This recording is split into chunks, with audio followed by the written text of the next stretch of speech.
Right, మీరు అన్నట్లుగా Telugu Desam party సంబంధించినటువంటి విషయంలో కూడా, ఎందుకంటే కేంద్రంలో ఉన్నటువంటి ప్రభుత్వంతో, కేంద్రంతో ఉన్నటువంటి వారితో సఖ్యతగా ముందుకు సాగాలనేటువంటి అభిప్రాయంలో కూడా కొంతమంది నాయకులు అభిప్రాయం వ్యక్తం చేస్తున్నారు. కాబట్టి ఖచ్చితంగా దీన్ని ఆలోచించే పరిస్థితి, దీనిపైన చర్చించి సో ఎలా ముందుకెళ్లాలనే దానిపైన ఒక నిర్ణయం తీసుకునే అవకాశం ఉంటుంది. కానీ ముఖ్యంగా మూడు పార్టీలు అన్నప్పుడు జనసేన, ఇప్పటికే పవన్ కళ్యాణ్ కొంతమంది నాయకులు మనం గత కొద్ది రోజుల నుంచి చూస్తుంటే అక్కడ ఖచ్చితంగా పొత్తు ఉంటే బాగుంటుందనేటువంటి అభిప్రాయంతోనే ఉన్నారు. ఇంకొక వైపు ఆయన ఢిల్లీకి కూడా వెళ్లారని చెప్పి గత 2-3 రోజులుగా దీనిపైన ఒక చర్చ కూడా సాగింది. అయితే అఫిషియల్ గా మాత్రం చూడాలి. ఇక ఢిల్లీలో జరుగుతున్నటువంటి పరిణామాలు, ఢిల్లీలో చర్చ పొత్తులకు సంబంధించి కూడా ఏ రకంగా అధిష్టానం ఆలోచిస్తోంది, అక్కడ బీజేపీ పెద్దలు ఆంధ్రప్రదేశ్ విషయంలో ఏ రకంగా ఉన్నారనే దాని మీద కూడా మనం డిస్కస్ చేద్దాం. మన కొద్ది కృష్ణ కూడా ఉంది. కృష్ణ, చెప్పండి ఏంటి? సో ఆంధ్రప్రదేశ్ విషయానికి వస్తే అటు జనసేన అయితే బీజేపీతో కలిసి వెళ్దాం అనేటువంటి అభిప్రాయంతో ఉంది. టీడీపీ కూడా పార్టీకి సంబంధించినటువంటి నాయకుల అభిప్రాయాలు తెలుసుకుంటుంది.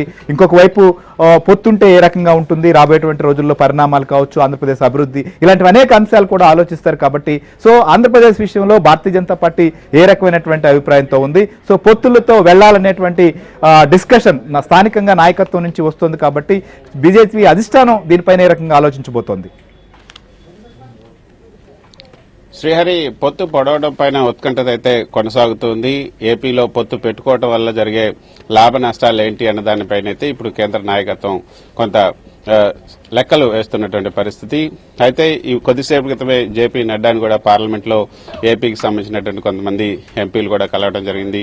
అసలు ఏంటి ఏపీలో పొత్తు ఉంటుందా లేదా అని చెప్పినప్పుడు నడ్డా 1-2 రోజుల్లో దీనికి సంబంధించినటువంటి ఒక స్పష్టత వస్తుంది. 9వ తేదీ వరకు కూడా పార్లమెంట్ సమావేశాలు ఉన్నాయి. తర్వాత 14-15వ తేదీ ప్రధాని మోదీ దుబాయ్కి వెళ్తున్నారు. తర్వాత 15, 16, 17 3 రోజులు కూడా, ఫిబ్రవరి 15, 16, 17 3 రోజులు కూడా నేషనల్ ఎగ్జిక్యూటివ్ కౌన్సిల్, అదేవిధంగా నేషనల్ కౌన్సిల్ సమావేశాలు, బీజేపీ కౌన్సిల్ సమావేశాలు కూడా ఉన్నాయి. అందులోనే ఈ యొక్క మోదీని మళ్లీ క్యాంపెయిన్ కమిటీ చైర్మన్ గా కూడా ఎన్నుకోబోతున్నారు. సో ఈ 17 దాకా కూడా బీజేపీ జాతీయ నాయకత్వం అయితే చాలా బిజీగా ఉంది. సో 17 లోపే దీనికి సంబంధించి, అంటే ప్రధాని దుబాయ్కి వెళ్లడానికి ముందే, అంటే 14వ తేదీకి ముందే దీనికి సంబంధించి ఒక స్పష్టత ఇవ్వాలని కూడా బీజేపీ అధినాయకత్వం భావిస్తున్నట్లుగా మనకు తెలుస్తుంది. అయితే బీజేపీకి, టీడీపీకి పొత్తులకు సంబంధించి టీడీపీ అయితే ఒక స్పష్టతలో ఉంది.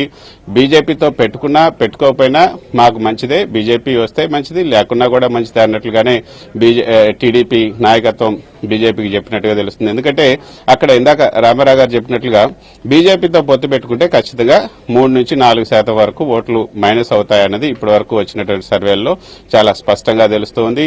మన ఎండీ గారు వీకెండ్ కామెంట్ లో చెప్పినట్లుగా కూడా అక్కడ బీజేపీతో అయితే పొత్తు వల్ల నష్టం అయితే జరుగుతుంది. కానీ లాభాలు అయితే, ఒక నష్టం జరిగితే లాభాలు 2-3 ఉన్నాయి. అది మొదటిది ఎన్నికల నిర్వహణకు సంబంధించి అక్కడ జగన్మోహన్ రెడ్డి యొక్క విధ్వంసాన్ని తట్టుకోవాలంటే, జగన్మోహన్ రెడ్డి మోసాలను తట్టుకోవాలంటే ఖచ్చితంగా కేంద్రం యొక్క సాయం అవసరం, ఎన్నికల కమిషన్ యొక్క సాయం అవసరం.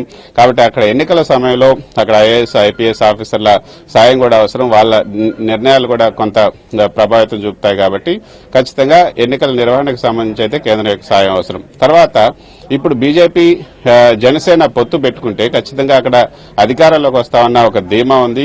కాబట్టి అధికారంలోకి వచ్చిన తర్వాత ఇప్పుడు కేంద్రంలో కూడా బీజేపీ అధికారంలోకి వస్తుందని ఖచ్చితంగా చెప్పగలుగుతున్నారు. హ్యాట్రిక్ దిశగా మోదీ వెళ్తున్నారు. బీజేపీ ఇక్కడ మళ్లీ అధికారంలోకి వస్తున్నప్పుడు, అక్కడ మళ్లీ గవర్నమెంట్ ఫామ్ చేసినప్పుడు మరి ఇక్కడ కేంద్రం సహకారం లేకుండా అక్కడ రాష్ట్ర అభివృద్ధి కుదరదు. కాబట్టి అంటే ఇక్కడ డబుల్ ఇంజిన్ సర్కార్ లాగా చెప్పాలంటే, బీజేపీ భాషలో డబుల్ ఇంజిన్ సర్కార్ లాగా పనిచేస్తేనే బాగుంటుంది. దానికి ముందస్తుగానే, ఎన్నికలకు ముందుగానే పొత్తు పెట్టుకోవడం మంచిదన్న ఒక ఆలోచన కూడా వచ్చింది. సో ఇప్పుడు ముందుగా పొత్తు పెట్టుకుంటే రేపు ఎన్డీఏలో కూడా పార్ట్ అవుతారు. రేపు ఎన్డీఏలో కూడా, రేపు కేంద్రంలో కూడా కొన్ని కీలకమైనటువంటి పదవులు కూడా తీసుకునే అవకాశం ఉంటుంది. తద్వారా రాష్ట్రాభివృద్ధికి ముఖ్యంగా అమరావతి అభివృద్ధి చేయాలి, పోలవరం కూడా నిర్మించాల్సిన అవసరం ఉంది. సో ఈ సినారియో అన్నింటినీ కూడా టీడీపీ నేతలు ఢిల్లీలో ఉన్నటువంటి అధినాయకత్వానికి, ముఖ్యులైనటువంటి నెంబర్ 1, నెంబర్ 2, నెంబర్ 3 వీళ్ళందరికీ కూడా చెప్పడం జరిగింది. ఇప్పుడు పొత్తు పెట్టుకుంటే ఈ నష్టాలు ఉన్నాయి, పొత్తు పెట్టుకోకపోతే ఈ లాభాలు ఉన్నాయి. సో దీన్ని మీరు అంచనా వేసుకుని మీరు నిర్ణయం తీసుకోండి. ఎన్నికల తర్వాత అయినా సరే మేము మీకు మద్దతు ఇవ్వడానికి సిద్ధంగా ఉన్నాం. కేంద్రంలో మీ ప్రభుత్వం మళ్ళీ వస్తుంది కాబట్టి మీ ప్రభుత్వానికి మేము అండగా ఉంటాం, బాసటగా ఉంటాం.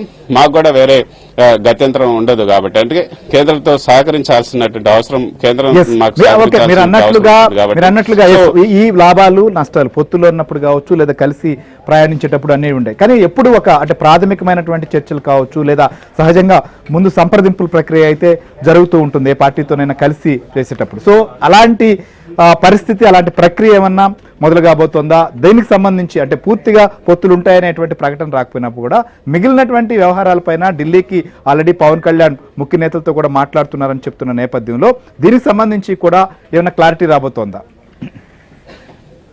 ఖచ్చితంగా శ్రీహరి, ఇప్పుడైతే బీజేపీ అధినాయకత్వం కోర్టులోనే ఉంది. రాష్ట్ర నాయకత్వం అయితే పొత్తులు కావాలి అంటూ ఒక తీర్మానం చేసి కేంద్రానికి పంపింది. కేంద్ర నాయకత్వం కూడా దానిపైన ఆలోచిస్తోంది. అయితే కేంద్రంలో ఉన్నటువంటి ఈ యొక్క బీజేపీ ఏ విధంగా ఆలోచిస్తుందంటే ఇది ఏపీకి మాత్రమే పరిమితం కాదు, ఇది మొత్తంగా కూడా దేశవ్యాప్తంగా ఇప్పుడు ఎన్డీఏని బలోపేతం చేసుకోవాలి, ఇండియా కూటమిని నిర్వీర్యం చేయాలి. ఇండియా కూటమి నిర్వీర్యం చేయడంలో భాగంగా నితీష్ కుమార్ ని తీసుకొచ్చారు. తర్వాత ఇప్పుడు మళ్ళీ జార్ఖండ్ మీద కూడా పడ్డారు. జార్ఖండ్ లో కూడా అక్కడ ఉన్నటువంటి కాంగ్రెస్ ఎమ్మెల్యేలు తర్వాత ఆర్జేడీ ఎమ్మెల్యేలు వాళ్ళందరినీ కూడా తమ వైపు తిప్పుకోవడానికి అక్కడ కూడా ఇప్పుడు ప్రస్తుతం అయితే బీజేపీ అధినాయకత్వం మొత్తం కూడా జార్ఖండ్ పైన ఉన్నారు.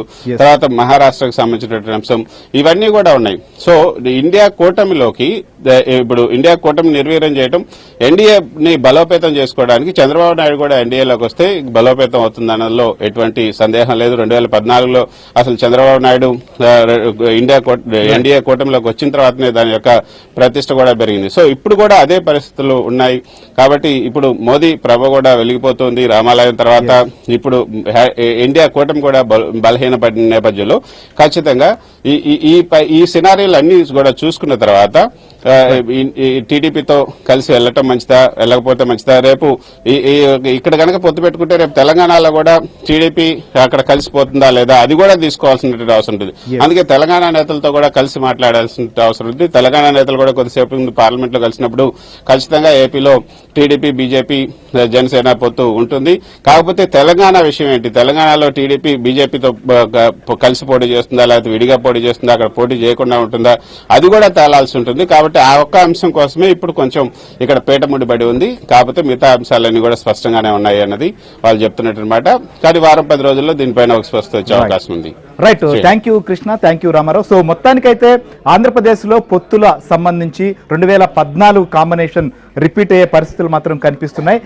మనం చూస్తే గతంలో కూడా భారతీయ జనతా పార్టీ టీడీపీ కలిసి ఎన్నికల్లో పోటీ చేసినటువంటి సందర్భాల్లో సో ఖచ్చితంగా మంచి ఫలితాలను పొందినటువంటి పరిస్థితులే ఉన్నాయి. ప్రస్తుతం ఏదైతే ఎన్డీఏ కూటమి ఒకవైపు ఇండియా కూటమిలో ఉన్నటువంటి పార్టీలని కూడా చీలుస్తూ వస్తున్నటువంటి పరిస్థితుల నేపథ్యంలో మరింత బలం పెంచుకునేందుకు దక్షిణాదిలో కూడా కలిసి ఎన్నికల్లో పోటీ చేసే ఆలోచన చేస్తున్నటువంటి పరిస్థితులే కనిపిస్తున్నాయి నరేష్.